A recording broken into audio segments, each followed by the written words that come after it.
Next हमारा topic है transportation mechanism of cell membrane. ठीक है, इससे पहले हमने बात करी थी प्लाज्मा मेम्ब्रेन के बारे में। उसमें हमने डिस्कस कर लिया था कि भाई कौन कौन से आपको वहाँ पे चैनल पर देखने को मिल सकते हैं या फिर कैरियर प्रोटीन देखने को मिल सकते हैं जो कि ट्रांसपोर्टेशन में हेल्प कर रहे होते हैं किसी भी सब्सटेंस को प्लाज्मा मेम्ब्रेन के इनसाइड और आउटसाइड दोनों साइड जाने में हेल्प कर रहे होते हैं। तो देखो उसी ट्रांसपोर्टेशन मैकेनिज्म की हम बात करेंगे आज यहाँ पे।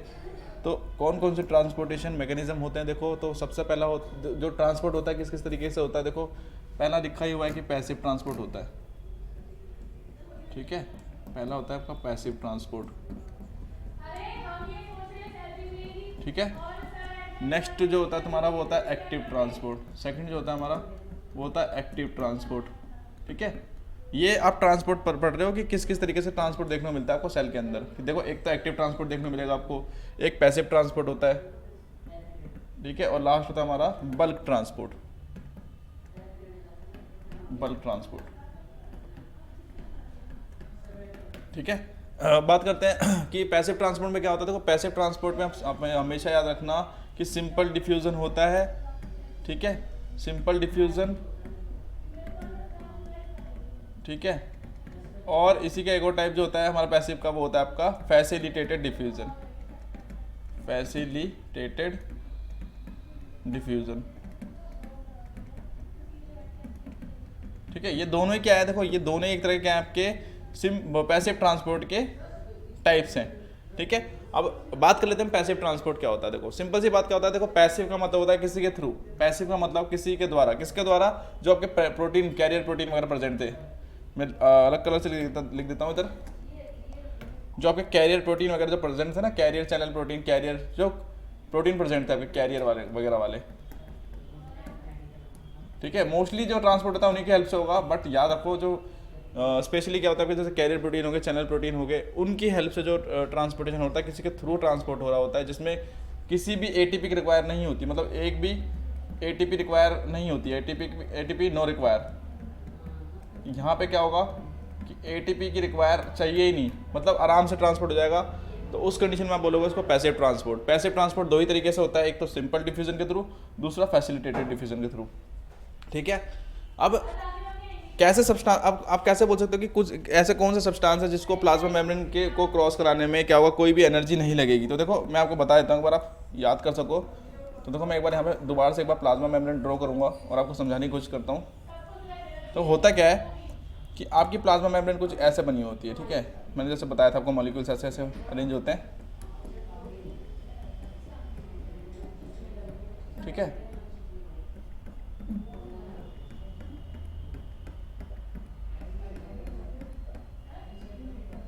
ठीक है, इस तरह से कुछ अरेंजमेंट होता है प्लाज्मा मेम्ब्रेन का। दोनों ऐसे मिलकर पूरी प्लाज्मा मेम्ब्रेन बना लेगी। आपको पता है ना, पूरी ऐसी प्लाज्मा मेम्ब्रेन बनती है। तो देखो अगर कोई छोटा मॉलिक्यूल है, कोई छोटा सा मॉलिक्यूल बाहर प्रेजेंट है, छोटा सा मॉलिक्यूल, तो वो इजीली यहाँ पे क्या हो सकता है, इजीली बिना किसी एनर्जी लगाए या बिना किसी के मतलब ज़्यादा कोशिश किए क्या होता है, इजीली यहाँ पे ट्रांसपोर्ट हो सकता है। अंदर से क्या कहते हैं, बाहर से अंदर की तरफ आ सकता है। ठीक है, और अगर वही छोटा मॉलिक्यूल अगर अंदर प्रेजेंट है तो वही अंदर से बाहर की तरफ जा सकता है। मतलब ऐसे मॉलिक्यूल जिनको ट्रांसपोर्ट करने में किसी भी तरह का क्या होता है, कोई भी एनर्जी नहीं लगानी पड़ रही, क्योंकि उनका साइज़ छोटा है। मतलब ठीक है, साइज़ छोटा है, कोई उनके ऊपर कोई चार्ज आयन प्रेजेंट नहीं है, ना ही वो नेगेटिव चार्ज है, ना ही वो कोई पॉजिटिव चार्ज है, बिल्कुल न्यूट्रल है। तो ऐसे सब्सटेंसों को प्लाज्मा मेम्ब्रेन से क्या हो सकता है, इजीली क्रॉस कराया जा सकता है। और इनमें कोई भी एटीपी की रिक्वायर नहीं होती, नो एटीपी रिक्वायर होती है। एटीपी मतलब आपका एनर्जी होती है हमारी बॉडी में, एनर्जी की फॉर्म को ही एटीपी बोलते हो आप। हमारी बॉडी एनर्जी जो रिलीज़ करती है ना किसी भी काम को करने के लिए, उसको एनर्जी क्या होता है, उसको एटीपी बोलते हैं हम। ठीक है, उस एनर्जी को एटीपी बोला जाता है। तो यहाँ पे कोई भी एटीपी रिक्वायर नहीं होगी। इस तरह के ट्रांसपोर्ट को बोलोगे आप पैसिव ट्रांसपोर्ट। ठीक है, जिसके अंदर आपको सिंपल डिफ्यूजन देखने को मिलेगा और फैसिलिटेटेड। अब फैसिलिटेटेड में क्या होता है, देखो फैसिलिटेटेड का भी एग्जांपल मैं आपको इसके अंदर बता ही देता हूँ। देखो फैसिलिटेटेड डिफ्यूजन में क्या होता है, किसी सब्सटेंस के लिए, स्पेशल सब्सटेंस के लिए। ठीक है, जैसे कोई स्पेशल सब्सटेंस है, नाम आपको बता दूंगा आगे क्या होगा। किसी स्पेशल सब्सटेंस के लिए क्या होता है, फैसिलिटेटेड, एक फैसिलिटी बनाई जाती है। फैसिलिटेटेड उसके नाम में प्रेजेंट है। देखो फैसिलिटेटेड मतलब फैसिलिटी बनाई जाती है कि वो सब्सटेंस वहाँ से इजीली क्रॉस कर जाएगा। मतलब उसको कोई भी दिक्कत नहीं आएगी वहाँ से क्रॉस करने में, क्योंकि उसके लिए प्लाज्मा मेम्ब्रेन पे क्या है, एक फैसिलिटी बनाई हुई है कि वो आएगा मॉलिक्यूल और इजीली यहाँ पे रिसीव होगा और इजीली ट्रांसपोर्ट हो जाएगा बिना किसी एनर्जी के रिक्वायर के। ठीक है, उसको बोल दोगे आप फैसिलिटेटेड डिफ्यूजन। ठीक है, तो पैसिव ट्रांसपोर्ट के हमने दो ही टाइप पढ़ लिए थे। इस तरीके से कुछ आपका पैसिव ट्रांसपोर्ट होता है। अब बात कर लेते हैं पैसिव ट्रांसपोर्ट के बारे में क्या क्या होता है। तो देखो इसमें क्या होता है कि सब्सटेंस मूव करता है along with the concentration gradient, कि मतलब हायर कंसंट्रेशन से लोअर कंसंट्रेशन की तरफ सब्सटेंस जो होता है मूव करता है, ठीक है। इसीलिए इसमें क्या होता है, कोई भी एटीपी की रिक्वायर नहीं होती है, समझ गए। Next, in this transport of कि कौन कौन सी चीज़ इसके अंदर ट्रांसपोर्ट होती है, तो देखो एक तो charge ion, non charge ion, sorry यहाँ पे नॉन चार्ज आयन लिखा है, वो ट्रांसपोर्ट होते हैं। स्मॉल मॉलिक्यूल मैंने आपको जस्ट बता ही दिया कि स्मॉल मॉलिक्यूल्स, और लिपोफिलिक मॉलिक्यूल्स, ठीक है। लिपोफिलिक क्यों, क्योंकि आपने टेल पढ़ी थी, जो टेल होती है प्लाज्मा मेम्ब्रेन की वो किसकी होती है, लिपिड की होती है, मतलब मोस्टली पोर्शन जो होता है प्लाज्मा मेम्ब्रेन का वो लिपिड से बना हुआ होता है, ठीक है। तो लिपिड को बाइंड कर ही सकता है, तो लिपिड मॉलिक्यूल को भी कोई दिक्कत नहीं आती है ट्रांसपोर्ट होने में, बट वो साइज में छोटा होना चाहिए। ज़्यादा बड़ा लिपिड होगा तो ट्रांसपोर्ट नहीं हो पाएगा, ठीक है। छोटे मॉलिक्यूल्स इजीली ट्रांसपोर्ट हो सकते हैं। तो जिस भी सब्सटेंस में क्या होता है, कोई भी एटीपी रिक्वायर ना हो उसको आप पैसिव ट्रांसपोर्ट बोल दोगे। किस तरीके से हो रहा है, अगर सिंपल तरीके से हो रहा है तो बोलोगे आप सिंपल डिफ्यूजन, ठीक है। इसमें क्या होता है, देखो ये simplest type of transport mechanism होता है, ठीक है। In this the molecule move from higher concentration से लोअर कंसंट्रेशन की तरफ मूव करते हैं, ठीक है, जैसे कि कार्बन डाइऑक्साइड और ऑक्सीजन, ठीक है। पढ़ा होगा आपने रेस्पिरेटरी चैप्टर के अंदर भी बहुत बार आता है कि भाई जो गैसेस जो मूव करती हैं, गैस वगैरह जो हमारी बॉडी के अंदर होती है वो क्या करती है, हायर कंसंट्रेशन से लोअर कंसंट्रेशन की तरफ मूव करती है, ठीक है। एग्जाम्पल में आपको मैं समझाता हूँ एक बार, ठीक है। ये एक मान लो कोई ब्लड वेसल्स है, ठीक है, और ये मैं आपके यहाँ पे एक सेल बना दे रहा हूँ, साइड में इसके सेल है, ठीक है। अब देखो होता क्या है कि हमारी ब्लड वेसल्स क्या करती है, सेल के अंदर जाके चीज़ों को देती रहती है। मान लो कि सपोज करो कि सेल के अंदर क्या है, O2 का CO2 का लेवल बढ़ गया, क्योंकि CO2 हमारी जो सेल होती है वो क्या करती है, वो क्या करेगी, O2 को यूज़ करके CO2 बनाने लग जाती है। और ब्लड के अंदर क्या है, O2 प्रेजेंट है, क्योंकि ब्लड तो क्या है आपका कैरी करके लेके आया O2, ठीक है, समझ गए। तो देखो आप खुद यहाँ पे कि यहाँ पे O2 का कंसंट्रेशन क्या है, ज़्यादा है ब्लड वेसल्स के अंदर। ब्लड वेसल्स के अंदर क्या है, O2 का कंसंट्रेशन ज़्यादा है, और CO2 का कंसंट्रेशन कहाँ पे ज़्यादा है आपका, सेल के अंदर। तो होगा क्या कि यहाँ से जो O2 है वो कहाँ पे ट्रांसपोर्ट हो जाएगा, यहाँ पे सेल के अंदर चला जाएगा, सेल के अंदर चला जाएगा O2। क्यों चला जाएगा, क्योंकि यहाँ पे जो कंसंट्रेशन था, सेल के अंदर जो कंसंट्रेशन था वो क्या था, कम था O2 का। तो O2 यहाँ से यहाँ मूव हो जाएगा आपका ड्यू टू कंसंट्रेशन ग्रेडियंट, और CO2 कहाँ मूव कर जाएगा आपका ब्लड वेसल्स के अंदर, क्योंकि CO2 का लेवल किसके अंदर ज़्यादा था, सेल के अंदर ज़्यादा था, बट ब्लड वेसल्स के अंदर कम था। तो हायर कंसंट्रेशन से लोअर कंसंट्रेशन की तरफ चीज़ें मूव कर जा रही है। देखो क्या समझ में आया आपको कि यहाँ पे हायर कंसंट्रेशन किसका था, हाई CO2 का था, और कम कहाँ पे था, लो कहाँ पे था CO2 का। हाई कंसंट्रेशन CO2 का कहाँ पे था, इधर था। लो CO2 कंसंट्रेशन कहाँ था, यहाँ पे ब्लड वेसल्स में। तो CO2 कहाँ मूव कर गया, इस साइड मूव कर गया, ठीक है, हायर से लोअर चला गया। वैसे ही अगर आप देखोगे कि O2 का कंसंट्रेशन कहाँ पे ज़्यादा था, हाई O2 कहाँ पे थी, यहाँ पे ब्लड वेसल्स के अंदर, और सेल के अंदर क्या था, लो कंसंट्रेशन था किसका, O2 का। तो O2 कहाँ मूव कर गई, सेल के अंदर। कुछ इस तरीके से क्या होता है, ट्रांसपोर्टेशन मैकेनिज्म होता है कि सिंपल डिफ्यूजन में कुछ इस तरीके से क्या होता है, ट्रांसपोर्ट होती हैं चीज़ें one place to another place due to concentration gradient, ठीक है। इसी वजह से क्या होता है, यहाँ पे कोई भी एनर्जी रिक्वायर नहीं होती है, क्योंकि कंसंट्रेशन ग्रेडियंट के अकॉर्डिंग जा रही है, कोई भी इनको दिक्कत नहीं हो रही है, आराम से इजीली पास आउट हो जा रही है। बट अगर कंसंट्रेशन ग्रेडियंट के अकॉर्डिंग अपोजिट ले जाना पड़ेगा, तब उस कंडीशन में क्या होगा, तब वहाँ पे एटीपी रिक्वायर होगी, ठीक है। नेक्स्ट हम बात करते हैं द रेट ऑफ ट्रांसपोर्ट। जो रेट ऑफ ट्रांसपोर्ट होता है ये भी इंपॉर्टेंट होता है कि भाई जो रेट ऑफ ट्रांसपोर्ट है वो किस पे डिसाइडेड होगा, strictly directly proportional to the concentration difference. जितना कंसंट्रेशन डिफरेंस होगा कि उसमें जैसे मान लो कि O2 के मॉलिक्यूल 10 हैं और वहाँ पे O2 के मॉलिक्यूल 3 बचे हैं सिर्फ, तो उसके अकॉर्डिंग कंसंट्रेशन क्या होता है आपका ट्रांसपोर्ट होता है। देखो मैं सिंपल से आपको एक और एग्जांपल बताता हूँ कि क्या बोलना चाह रहा है इस लाइन के अकॉर्डिंग। 2 बीकर बना लो, ठीक है, मैं 2 बलून बना लेता हूँ, छोड़ो, ठीक है। 2 बलून बनाते हैं हम यहाँ पे अच्छे से, कि ये 2 बलून है ऐसे करके कुछ, ठीक है। 2 बलून है और एक बलून में एयर भरी हुई है, दूसरे बलून में भी एयर भरी है, बट इसकी कंपेयरिंग में थोड़ी सी कम भरी हुई है, ठीक है। यहाँ पे 100 ml एयर प्रेजेंट है, और यहाँ पे कितनी एयर प्रेजेंट है, सिर्फ और सिर्फ यहाँ पे आपकी एयर प्रेजेंट है कितनी, मान लो कितनी डालो लो उसमें, 20% एयर, 20 ml एयर प्रेजेंट है, ठीक है। तो 20 ml प्रेजेंट एयर यहाँ पे है। तो अब आपको पता है कि हमेशा गैसेस जो मूव करती है, क्योंकि एयर में मतलब एयर का मतलब मैं ऑक्सीजन और उसकी बात कर रहा हूँ आपकी, ठीक है। तो आपको हमेशा पता है कि जो गैसेस का मूव होता है सिंपल डिफ्यूजन में क्या होता है, हाई टू लो की तरफ होता है हमेशा। तो हाई कौन सा है, ये है, लो कौन सा है, ये वाला। तो गैस मूव कहाँ करेगी, कुछ इस डायरेक्शन में मूव करेगी गैस, ऐसा कुछ मूवमेंट होगा ना कि इस साइड से इधर चली जाएगी, ठीक है। तो अब होगा क्या, देखो अब कितना मूव करेगी, देखो वो डिसाइड करेगा कि यहाँ पे कितना है अमाउंट, यहाँ पे कितना अमाउंट कम है। तो 20 ml यहाँ पे है और 100 ml यहाँ पे है, तो दोनों में देखो 100 ml में से कितना यहाँ पे डाला जाए कि दोनों इक्वल हो जाए, क्योंकि गैस उतनी ही मूव करती है कि इक्वल हो जाए, ये नहीं कि एक साइड और कम हो जाएगी, नहीं तो फिर क्या होगा, ये तो अपोजिट हो जाएगा, फिर दोबारा से इधर मूव करेगी। तो इतना ही मूव करेगी गैस कि दोनों इक्वल हो जाए। तो आप खुद सोचो कि 100 ml में से कितना वहाँ पे जाए कि दोनों में इक्वल हो जाए, ठीक है, कि दोनों में बराबर बराबर एयर प्रेजेंट हो जाए। तो 20 में कितना डालोगे कि दोनों इक्वल हो जाए, तो 20 में अगर आप 40 डाल दोगे, ठीक है, अगर यहाँ से क्या होगा, देखो मैं लिख भी देता हूँ यहाँ पे, यहाँ से अगर 40 ml एयर अगर इधर ट्रांसपोर्ट हो जाए तो क्या होगा, ये कितना हो जाएगा आपका, ये 60 हो जाएगा, 60 ml हो जाएगा, और इसमें से 40 माइनस हो जाएंगे तो ये भी कितना हो जाएगा आपका, -40 हो जाएगा, तो कितना बचेगा ये आपका, ये भी 60 ml हो जाएगा। अब दोनों गैसेस बराबर हो चुकी हैं, इसी को बोलते हो आप कि क्या हो चुका है, डिफ्यूजन हो चुका है। और किसके अकॉर्डिंग हुआ था, कंसंट्रेशन डिफरेंस के अकॉर्डिंग हुआ था। जितना कंसंट्रेशन डिफरेंस था, कितने का डिफरेंस था, 40 का डिफरेंस था, तो 40 जाके उधर इक्वल हो चुका है, तो ये था कंसंट्रेशन डिफरेंस, ठीक है। नेक्स्ट हम बात करेंगे कि फैक्टर्स कौन कौन से अफेक्ट कर सकते हैं डिफ्यूजन प्रोसेस को। तो देखो बहुत सारे फैक्टर अफेक्ट कर सकते हैं। पहला तो आपका कंसंट्रेशन ग्रेडियंट ही हो गया कि कितना कंसंट्रेशन ग्रेडियंट है, ठीक है। दूसरा आपका टेम्परेचर हो गया, ठीक है, कि आपकी बॉडी में टेम्परेचर कितना है, ठीक है, बहुत सारे नंबर्स होते हैं। तो मैं बताया था आपको कि नंबर ऑफ पार्टिकल्स, वही आपका कंसंट्रेशन हो गया कि कितने नंबर ऑफ कंसंट्रेशन है, उस वो भी डिसाइड करता है, ठीक है।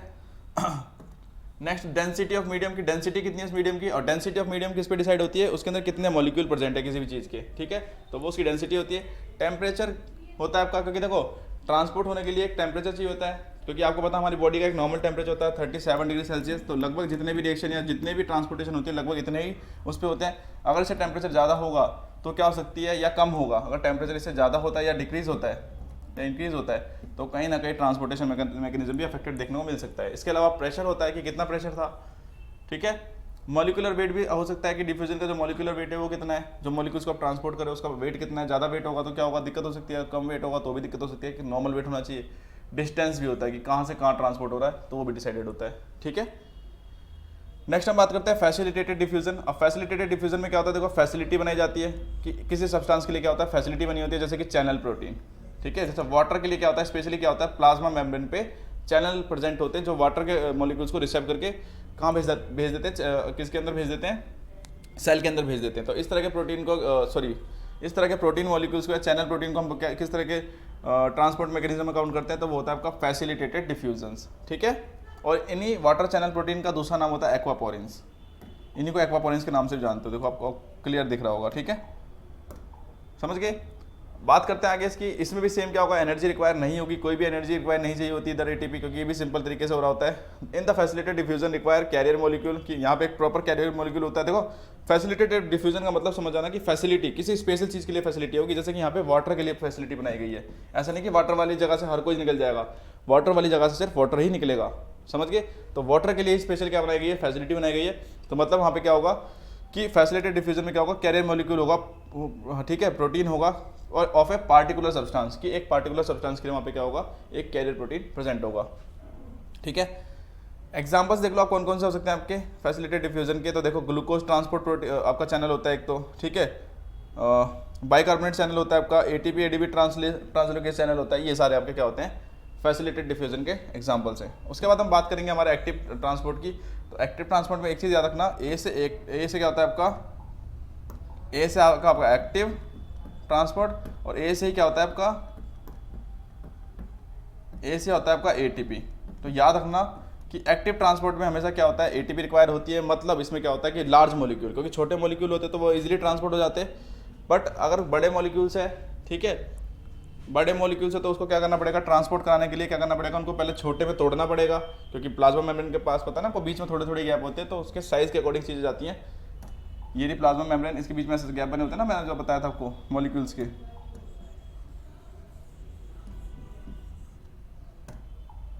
बनाया था दोबारा से प्लाज्मा मेम्ब्रेन, ये प्लाज्मा मेम्ब्रेन है आपकी।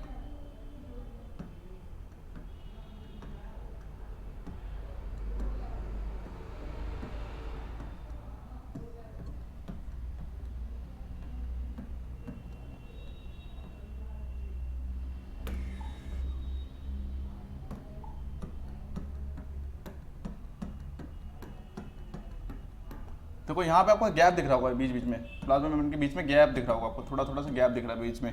तो अगर मॉलिक्यूल इस साइज का है या इससे छोटा है, अगर कोई मॉलिक्यूल इतना छोटा है या इसके साइज का है तो आराम से निकल जाएगा। बट कोई मॉलिक्यूल मान लो बहुत बड़ा है, किसी मॉलिक्यूल का साइज कितना बड़ा है, मान लो कोई मॉलिक्यूल इतना बड़ा है आपका, इतना बड़ा, तो ऐसा मॉलिक्यूल का क्या हो सकता है, ट्रांसपोर्ट कराया जा सकता है, नहीं ट्रांसपोर्ट कराया जा सकता है। या फिर मॉलिक्यूल चार्ज है, मतलब उसके ऊपर जैसे कि या तो प्लस का कोई चार्ज हो रखा है या माइनस का, मतलब वो पॉजिटिवली चार्ज आया है या तो नेगेटिवली चार्ज आया है, जैसे कि सोडियम हो गया, पोटासियम हो गया, इनके ऊपर आपने पढ़ा होगा ना। सोडियम को कैसे लिखते हो आप, सोडियम को ऐसे लिखते हो ना Na प्लस, पोटासियम को क्या लिखते हो ऐसे, है ना, क्लोराइड को कैसे लिखते हो Cl, ऐसे कुछ होता है। तो आप देख रहे हो यहाँ पे इनके ऊपर कहीं ना कोई चार्ज पार्टिकल प्रेजेंट है। तो ऐसे मॉलिक्यूल्स को ट्रांसपोर्ट करने में कहीं ना कहीं एटीपी खर्च होती है, मतलब हमारी बॉडी क्या करती है, उनको तोड़ती है पहले छोटे मॉलिक्यूल्स को, क्योंकि इतना बड़ा मॉलिक्यूल्स है, इसको आप ऐसे डायरेक्ट तो भेज नहीं सकते बॉडी में। तो इस पर क्या करेगी हमारी बॉडी, एनर्जी लगाएगी, क्योंकि तो कोई भी काम करते तो एनर्जी लगती है ना, तो तोड़ने में भी तो एनर्जी लगेगी ना। तो इसको तोड़ा जाएगा छोटे छोटे मॉलिक्यूल्स में, और जब ये छोटे छोटे मॉलिक्यूल्स हो जाएंगे ऐसे, तो इसको इजीली ट्रांसपोर्ट कर दिया जाएगा। तो ठीक है, तो जिस भी रिएक्शन के अंदर क्या होता है, ठीक है, जहाँ पे एनर्जी रिक्वायर होती है वहाँ पे क्या बोलते हो आप, उसको एक्टिव ट्रांसपोर्ट बोलते हो। और इसमें क्या होता है, हमेशा उल्टा हो सकता है, ठीक है, कंसंट्रेशन के ग्रेडियंट के अपोजिट जाके भी हो सकता है। जैसे कि मतलब अभी तक हम पढ़ रहे थे हाई से लोअर, हायर से लोअर की तरफ क्या होता है, चीज़ें मूव करती है।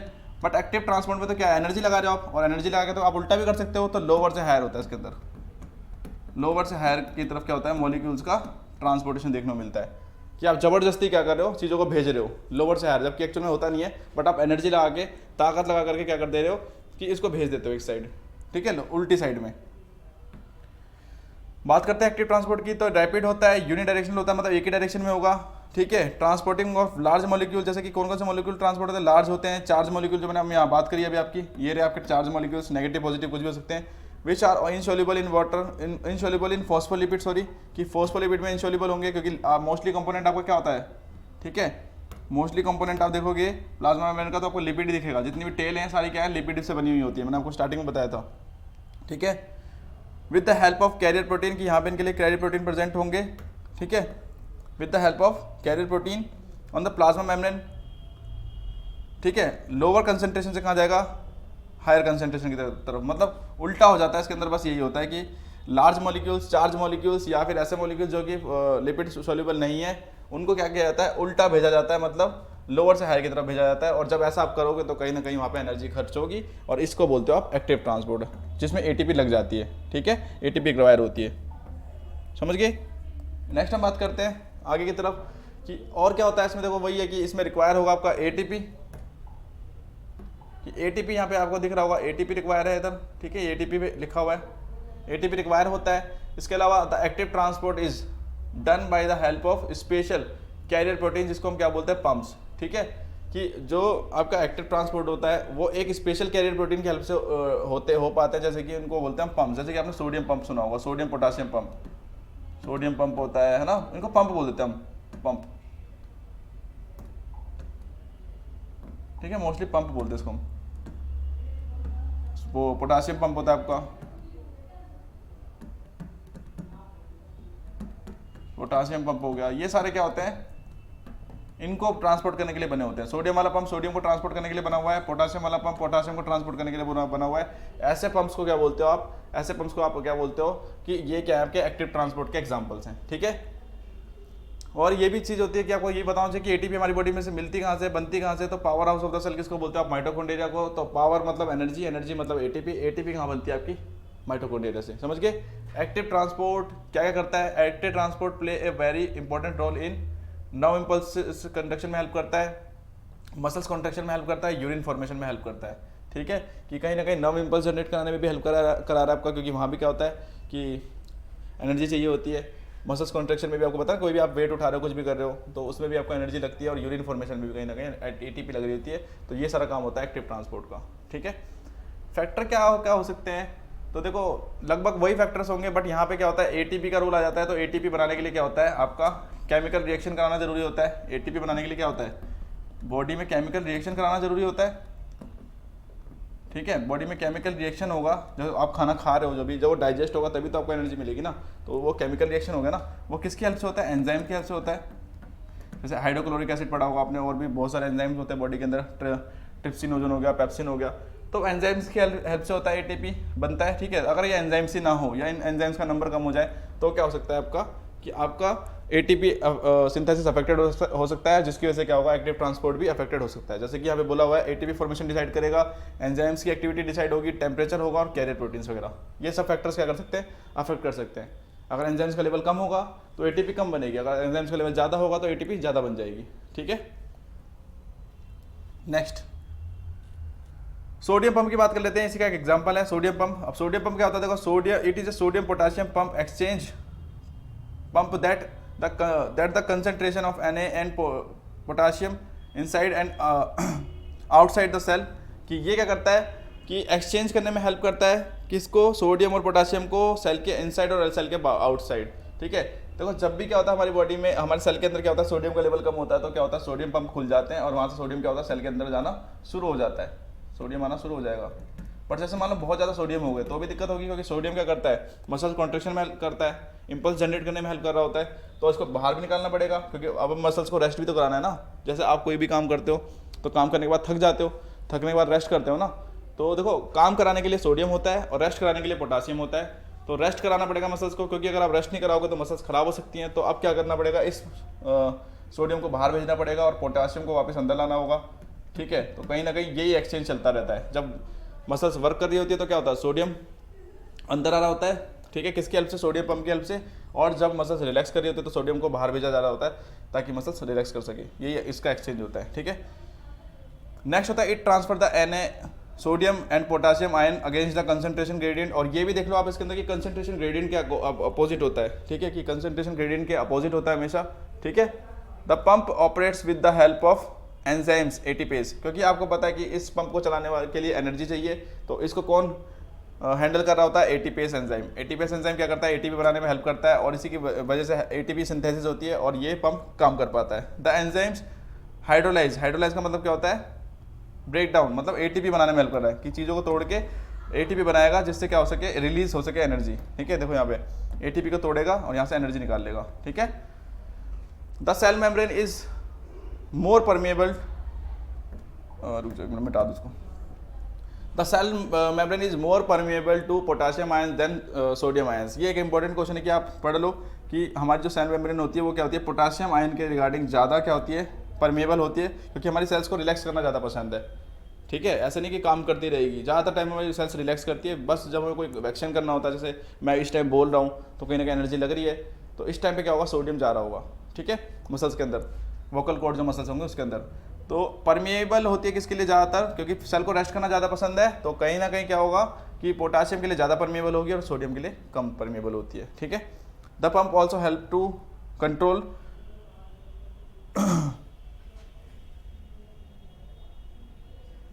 इसको छोड़ दो अभी। ठीक है, नेक्स्ट हम बात करते हैं बल्क ट्रांसपोर्ट।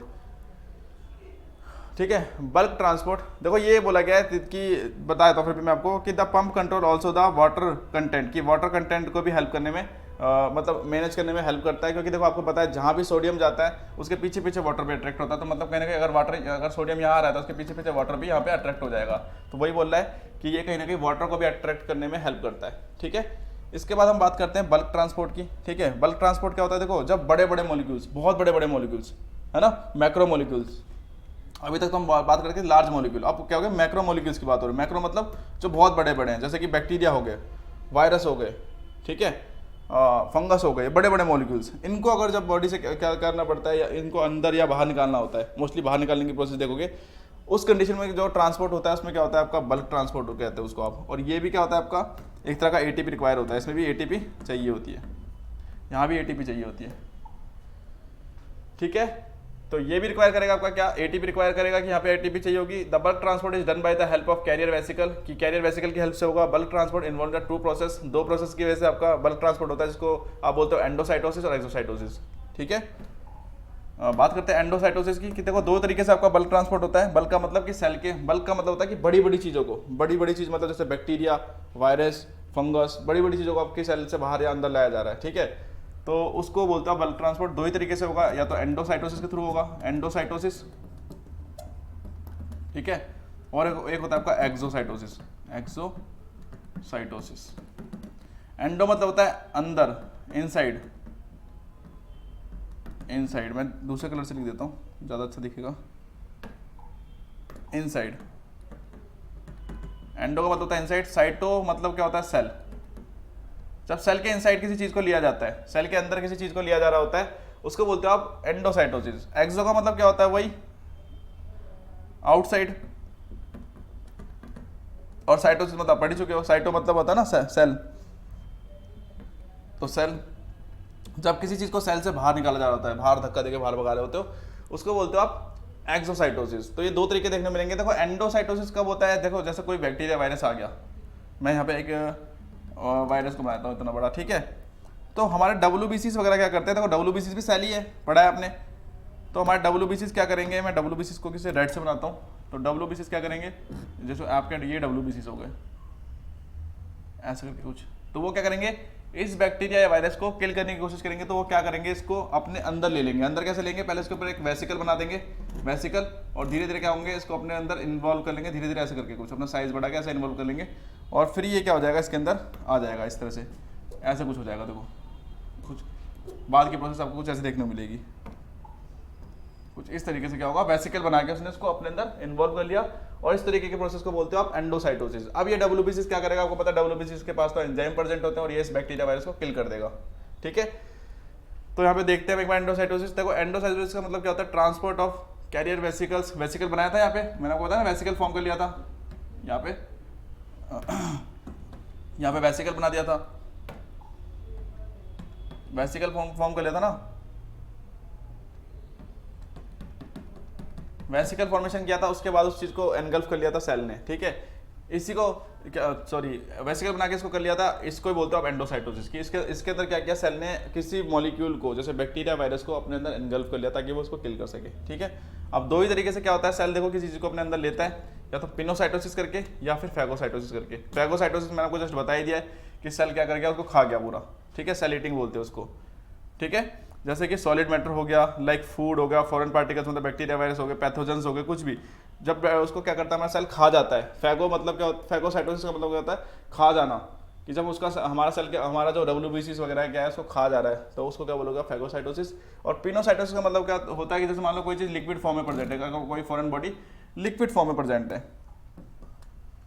अब लिक्विड चीज़ों को तो खा नहीं सकते ना, मान लो कोई चीज़ लिक्विड फॉर्म में प्रेजेंट थी, लिक्विड फॉर्म में है ना, उसको सेल क्या करेगा, अपने अंदर कैसे लेगा, खा के लेगा या पी के, तो पी के लेगा उसको, तो उसको बोलते हैं पिनोसाइटोसिस। इसको also known as drinking of cells बोलते हैं, ठीक है, ड्रिंकिंग ऑफ सेल्स। इसमें क्या क्या चीज़ें वो अपने अंदर इंक्लूड करता है, तो फ्लूइड मैटर हो गया, ठीक है, शुगर आयंस हो गया, जो भी चीज़ें जो लिक्विड फॉर्म में प्रेजेंट होंगी उनको अपने अंदर इनटेक कर लेगा। इस तरह के प्रोसेस को बोलते हैं पिनोसाइटोसिस। तो दो ही तरीके से सेल किसी चीज़ को अपने अंदर लेता है, या तो फैगोसाइटोसिस करके लेगा या फिर पिनोसाइटोसिस करके लेता है, ठीक है। या तो किसी चीज़ को पी जाएगा अगर लिक्विड में प्रेजेंट है, या फिर किसी चीज़ को खा जाएगा जो सॉलिड रूप में प्रेजेंट है, सॉलिड फॉर्म में प्रेजेंट है, ठीक है। नेक्स्ट हम बात करते हैं एक्सोसाइटोसिस। अब एक्सोसाइटोसिस का मतलब क्या होता है कि सेल के बाहर किसी चीज़ को निकालना। देखो जब सेल इसको खा जाएगा, एग्जांपल बताता हूँ मैं आपको जो अभी चल रहा था, कि जब सेल इसको खा जाएगा तो इसको मार देगा, जब ये डिस्ट्रॉय हो जाएगा, जब डिस्ट्रॉय हो जाएगा एक बार, एक कंडीशन ऐसी आएगी, इसको डिस्ट्रॉय कर दिया जाएगा, डिस्ट्रॉय हो जाएगा तो कुछ इसका वेस्ट बचेगा, ये वेस्ट वगैरह। अब ये क्या होगा, ये वेस्ट है इसका, ठीक है। अब इस वेस्ट को बॉडी से बाहर भी तो निकालना है ना सेल के अंदर से, क्योंकि वेस्ट चीज़ तो खराब कर देगी उसको। तो इस वेस्ट को बाहर निकालने की प्रोसेस को क्या बोलोगे आप, exocytosis. Waste out of the cell, out of the cell, ठीक है, सेल से बाहर निकाला जा रहा है इस वेस्ट को, जो भी सेल डेब्रिस बची थी, जो भी बैक्टीरिया वायरस जिसको मारा है सेल ने, WBCs ने, तो कहीं ना कहीं उस वेस्ट को बाहर निकालने की प्रोसेस को बोलोगे आप एक्सोसाइटोसिस, ठीक है। इसको क्या बोलते हो आप, देखो इसका दूसरा नाम क्या होता है, सेल वोमिटिंग भी बोलते हैं इसको, सेल वोमिट, ठीक है, सेल वोमिट भी बोला जाता है इसको, कि सेल क्या कर रहा है, अपने अंदर से किसी चीज़ को बाहर निकाल रहा है, सेल वोमिट कर रहा है, इसका दूसरा नाम सेल वोमिट भी होता है, ठीक है। देखो यहाँ पे लिखा भी है, also known as cell vomit, ठीक है। It is the process of exudating secreting of waste products outside the cell. इसमें क्या करता है सेल, कि अपने अंदर से किसी भी चीज़ को सेक्रेट या एक्सुडेट बाहर की तरफ उगल रहा होता है, निकाल रहा होता है, ठीक है, वेस्ट प्रोडक्ट को। देखो याद रखना, वेस्ट प्रोडक्ट की बात हो रही है, ठीक है। इसी प्रोसेस को आप सेल वोमिटिंग के नाम से भी जानते हो। और एक्सुडेट के अंदर क्या क्या इंक्लूड होगा, क्या चीज़ों को बाहर निकालता है, तो वही सेल डेब्रिस हो गई, ठीक है, जैसे सेल डेब्रिस हो गई, एंजाइम्स हो गए, अनडाइजेस्टेड मैटर हो गए, प्रोटीन्स हो गए। देखो जिस भी चीज़ को सेल की जरूरत, जिस भी, ठीक है, सेल को जिस भी चीज़ की जरूरत नहीं है वो उसको बाहर निकाल देगा, क्योंकि हर चीज़ का एक लिमिटेड अमाउंट होता है। जैसे आप खाना भी खाते हो तो एक लिमिटेड अमाउंट में खाते हो, ज़्यादा खा लोगे तो क्या हो जाएगा, वोमिटिंग हो जाएगी। तो जो भी चीज़ें जो सेल को नहीं चाहिए, जैसे एंजाइम्स नहीं चाहिए तो उनको निकाल देगा, प्रोटीन्स नहीं चाहिए तो उनको निकाल देगा, अनडाइजेस्टेड मैटर तो उनको निकाल देगा, हार्मोन्स है तो उनको निकाल देगा। सेल डेब्रिस है, सेल डेब्रिस वगैरह प्रेजेंट है, यहाँ लिख देता हूँ साइड में, ठीक है। सेल डेब्रिस वगैरह है, अगर सेल डेब्रिस मतलब होता है जो waste cell, death cell, dead cell, मतलब डेड सेल्स लगा लो, जब सेल, जब कोई मरता है ना कोई, क्योंकि देखो बैक्टीरिया भी तक सेल ही थी ना, तो बैक्टीरिया को मारा तो उसके मरने के बाद जो सेल बचेगी वो सेल डेब्रिस होगी, सेल का वेस्ट जो होगा, ठीक है, उसको बॉडी से बाहर निकालता है, या उस सेल को उस सेल के अंदर से बाहर निकालता है। इस प्रोसेस को हम बोलते हैं एक्सोसाइटोसिस, ठीक है। तो ये था हमारा टॉपिक आज का, और प्लाज्मा मेम्ब्रेन यहाँ पे खत्म हो चुका है। नेक्स्ट टॉपिक में डिस्कस करेंगे कार्बोहाइड्रेट्स और उसके मेटाबॉलिज्म्स।